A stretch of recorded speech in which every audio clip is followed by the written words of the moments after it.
Hi, welcome to Prime Recap. After thousands of years of incubation, ancient creatures invade Earth and arouse the wrath of Godzilla, who is willing to do whatever it takes to protect his throne. Today we will recap the story of the movie, Godzilla, from 2014. The year is 1999 and Dr. Ishiro Serizawa travels to the Philippines with his assistant, Vivian Graham, to investigate a possible radiation source. Guided by Jerry, the scientists enter the cave and find a gigantic fossil that had been there for millions of years. While exploring the place, Vivian finds something similar to two eggs and realizes that one of them is broken, which raises suspicions that something came out of it. In Japan, Joe Brody receives a call from Takashi and tells him that the tremors that were occurring in the Philippines have already reached that city. The man is an engineer at a nuclear power plant and is concerned that these tremors could cause damage to the structure. Sandra, his wife, also works at the mill, and after their son goes to school, the couple goes to work. When they arrive on the scene, Joe asks Sandra to assemble a team and go investigate the seismic tremors. Meanwhile, the engineer tries to find out the origin of the tremors, as he believes that this is no ordinary earthquake. Suddenly, a strong seismic tremor compromises the structure of the facility and Joe orders all activities to be shut down. He quickly calls his wife and asks her to get out of there immediately. At that moment, a radiation smoke is released and the whole team has to run before they are hit. When he realizes that Sandra's life is in danger, Joe rushes to find her and asks Takashi to activate the hand controls so that he can lock the door as soon as his wife leaves. However, the woman claims that she will not be able to reach the end of the corridor in time and asks her husband to lock the door, otherwise the entire city will be exposed to radiation. Seeing the cloud approaching, Joe closes the door and then sees Sandra and her team on the other side. Before leaving, Sandra asks her husband to look after Ford, and the man promises that he will protect his son. Minutes later, the entire facility begins to fall apart and Ford begins to worry about his parents. 15 years have passed since the day of the accident and Ford is now a bomb expert in the US Navy. He has just returned from a mission and has been away from his family for 14 months. He now lives in San Francisco with his wife and 5-year-old son. After putting Sam to bed, Ford goes to spend some time with his wife, but soon the couple is interrupted by a phone call. Elle gets up to answer the phone and finds that her father-in-law has just been arrested in Japan for trespassing in a quarantine area. Furious, Ford packs his things to go find his father. Elle then says goodbye to her husband once again, and Ford travels to Tokyo. After being released from the police station, Joe takes his son to the apartment where he currently lives, and Ford is impressed by the amount of research his father has developed in recent years. The boy asks why his father broke into a quarantined area and Joe reveals that he was trying to get to his old home. His plan is to prove that what happened at the power plant 15 years ago was not a natural disaster, but a tremor caused by some creature whose existence the government is trying to hide. Joe still blames himself for the death of his wife and feels the need to know the truth. The next morning, when he wakes up, Ford finds his father getting ready to leave and discovers that he plans to break into the quarantine area once again. After several years of research, the engineer suspects that the tremor was caused by a giant animal that was emitting echolocation waves. Joe is convinced that this creature is still living in the old power plant and is determined to go there to find out the truth. Ford knows that he will not be able to dissuade his father from this idea, so he decides to go with him. The two of them wear suits to protect themselves, but when Joe measures the level of radiation in that place, he realizes that the air is pure and presents no danger. After removing the mask, he is able to prove his theory and wonders why the government lied to the population. A few minutes later, father and son arrive at the house where they lived and Joe finds the records of his old research.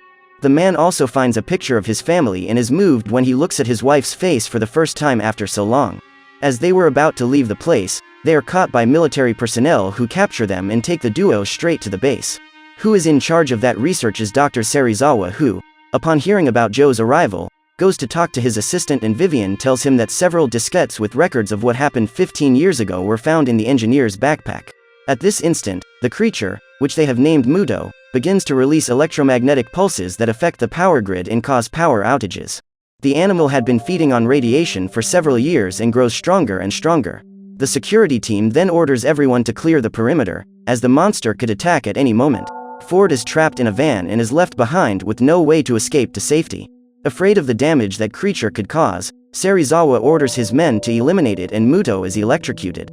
Everyone believed he was dead until a beast emerges from within that spore and a strong electromagnetic pulse knocks out all the electrical power in the facility.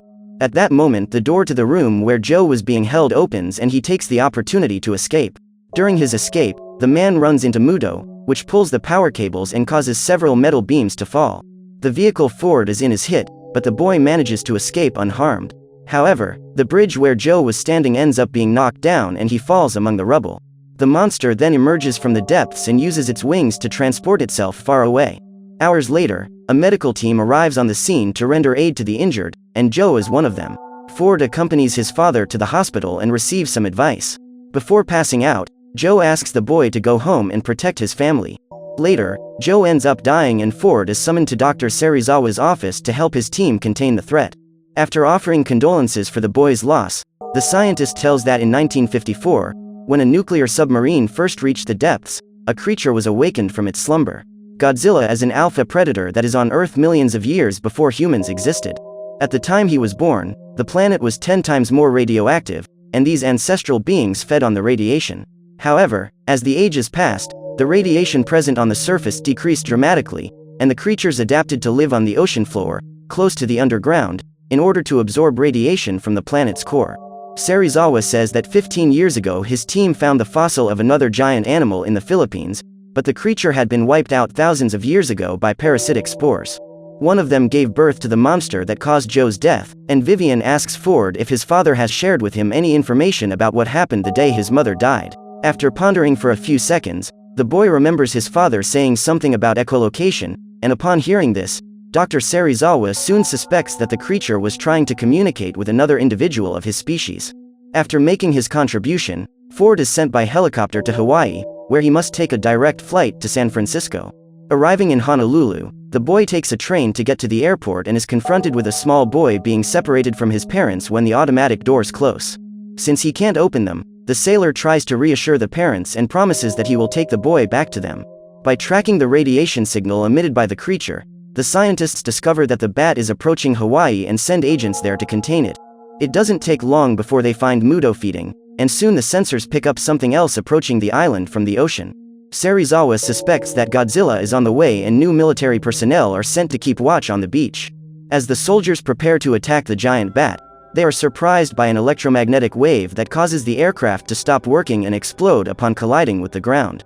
All power within a radius of several miles is cut off and the train Ford is on stops running. People on the beach are surprised by an emergency alert and need to leave immediately. Looking out to sea, Serizawa can hardly believe it when she sees the king of the monsters approaching. When Godzilla comes out of the ocean, he causes a tsunami that overwhelms the city. The tourists try to escape, but end up being swept away by the water. People on the highest floors of the buildings are not affected, but the city's entire electrical power supply is compromised. Suddenly, Godzilla appears and the military begin shooting in an attempt to stop the creature. However, their shots do not cause any damage to the animal. When the electricity is restored, the train starts running again, and the passengers despair at the sight of the prehistoric parasite walking towards them. Military aircraft show up to shoot down the creature, but this does not stop the train from being hit, causing the elimination of many people. The creature then attacks a helicopter and, when it collides with the airport runway, causes a huge explosion. The giant bat has proved invincible to humans, but Godzilla arrives to confront him and maintain the balance of nature, as that creature challenges his sovereignty as king of the monsters. After the attack, Honolulu is devastated and medical teams are sent to treat the wounded. Ford walks through the crowd with the little boy on his lap and asks a social worker to help him find his parents. While Ford is filling out a form, the boy walks away without him noticing.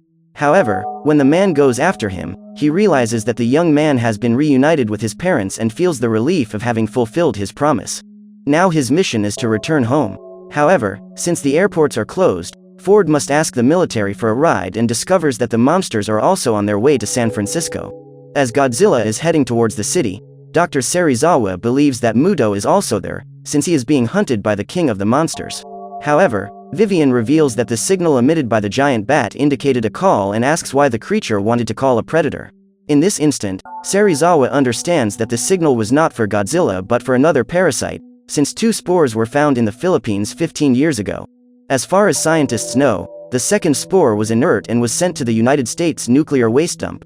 However, when the military goes to check if he is still there, they discover a large hole in the cell, which indicates that a gigantic creature has managed to escape. The monster quickly arrives in town and wreaks havoc wherever it goes. When Vivian sees the images, she realizes that this parasite is much bigger than the other one and has no wings. Upon hearing this, Serizawa suggests that is a female, and what attracted Godzilla was the mating call directed at her. The couple of Mutos are now looking for radiation so that they can breed. The plan, then, is to assemble a nuclear warhead and put it on a boat to explode far from shore. This way, the radiation will attract the parasites and Godzilla will go after them. In this way, the monsters can face each other without endangering the lives of the citizens of San Francisco. Upon arriving in Lone Pine, California, Ford discovers that another monster is on the loose. As a sailor and explosives expert, he insists that the sergeant let him help assemble the nuclear warheads. Elle is a nurse in the hospital when she receives a call from her husband. She is very relieved to hear Ford's voice, because since her husband went to Japan, she has not been able to speak to him. Ford then states that he will arrive at the hospital the next morning and promises that he will get his family out of the war zone. At this very moment, thousands of people are trying to leave San Francisco, but end up stuck in traffic. That night, Ford and other military personnel are transporting the nuclear warheads on a train when they spot a war going on a few miles away. Therefore, the group decides to take a break and contact other military personnel in an attempt to find out if the way to the coast is clear. However, while trying to contact them, the officer hears several screams, and suddenly a terrifying roar approaches. The men then split into two teams to investigate the site. Ford and Morales are surprised by the female's arrival, but manage to hide before being attacked by her. The pair breathe a sigh of relief, believing themselves to be safe, but are soon surprised by the arrival of a burning train. While running, Morales ends up being eliminated by the monster, but Ford manages to survive by jumping into the water and spots the creature feeding on the nuclear warheads. By morning, Ford is still alive. He managed to swim to shore and was the only one of his team to survive the attack. Some military personnel show up to retrieve the only bomb that has not been devoured and find Ford wandering around the site. Meanwhile, Elle sees her patients and coworkers leaving town, but decides to continue waiting for her husband.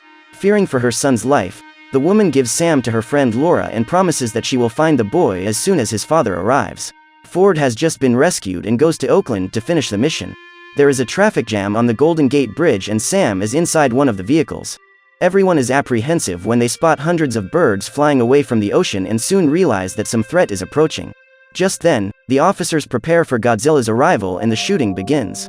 Afraid that his bus will be hit, the driver steps on the gas and manages to overtake the vehicles in front of him. During the escape, the children scream desperately as they watch Godzilla being attacked. Furious, the giant lizard breaks the bridge in half and continues on his way to the beach. Meanwhile, another group of military personnel turns on the stopwatch and a countdown begins, marking 1.5 hours until the bomb explodes.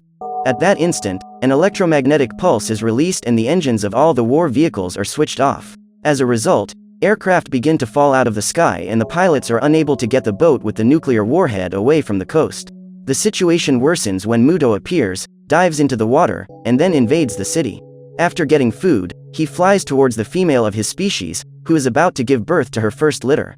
Now, the army has a new problem on its hands, because an analog timer has been installed on the nuclear warhead that Muto picked up and it is not possible to deactivate it remotely.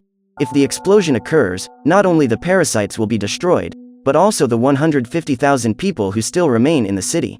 Therefore, they plan a way to break into the creature's nest and find the bomb in less than 1 hour so that Ford can disarm it. However, if the timer cannot be stopped, Plan B is to get the bomb to the pier and send it as far away from San Francisco as possible before it explodes. While the soldiers try to prevent the entire city from being destroyed, Muto and Godzilla meet. At this time, Elle and the other people who were in the war zone hide in the subway. The skydivers jump onto the spot where they believe the female has built her nest and are faced with a duel between the titans. The group follows the signal emitted by the warhead and spots the creature laying its eggs in a deep hole underground. After laying eggs, the female is attacked by Godzilla and the soldiers take the opportunity to look for the bomb. Upon entering the nest, Ford is dismayed to see thousands of spores ready to release new monsters into that world. Finally, the soldiers find the warhead and there are only 27 minutes until the explosion. The men try to open the control panel so Ford can disarm it, but the doors are sealed. Therefore, the only option is to take the bomb to the boat and send it away from the city.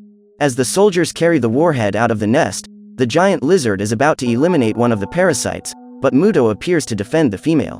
The two creatures then team up to attack the enemy and destroy numerous buildings during the battle. Before he leaves, Ford manages to cause an explosion that completely destroys that nest. Realizing that her offspring have been eliminated, the female is distraught and, in a moment of distraction, is struck by Godzilla's atomic ray. At that moment, Ford takes the opportunity to escape, and the officers manage to get the bomb to the boat. When he realizes that his food has been stolen, the parasite goes after the thieves and Muto continues to confront the lizard, but ends up dying when crushed by the enemy's tail. During the attack, a gigantic building is brought down and Godzilla ends up buried beneath the rubble. Despite his leg injury, Ford walks toward the pier and sees his colleagues being eliminated by the parasite. The man then runs to the boat where the warhead is and realizes that there are only 13 minutes left before the explosion. So he sets off in the hope that he can steer the ship away. However, his plans are threatened when the monster approaches his boat and is about to tear it to pieces. At this moment, something unexpected happens and Ford is saved by Godzilla, who attacks his enemy with a bite and then shoots his atomic beam into the animal's mouth. When the creature is destroyed, the town's electrical power returns and the boat's engines start running again. However, Agent Ford is too weak to make it back to the dock and decides to accept his death, knowing that he was responsible for saving thousands of lives. Minutes later, Ford is surprised by a bright light from a rescue helicopter. The sailor is rushed off the boat and manages to survive the explosion. The next morning, Godzilla is found in the middle of the city and is unconscious. Everyone believes the giant of the seas is dead, but they realize they were wrong when the creature starts breathing again. The firemen try to save as many people as possible who are lost in the rubble, and Ford walks through the city with his son on his lap looking for his wife. The man was already beginning to lose hope that Elle might be alive, but is surprised when he sees the woman leaving the shelter. After hugging her son, Elle kisses her husband and feels relieved to have her whole family together again. On this day, everyone stops to watch the king of the monsters return to the sea after eliminating his competitors to the throne and saving the city. So what did you think of this movie? Leave it in the comments below. And if you liked the video, please like and subscribe for more movie recaps. See you next time.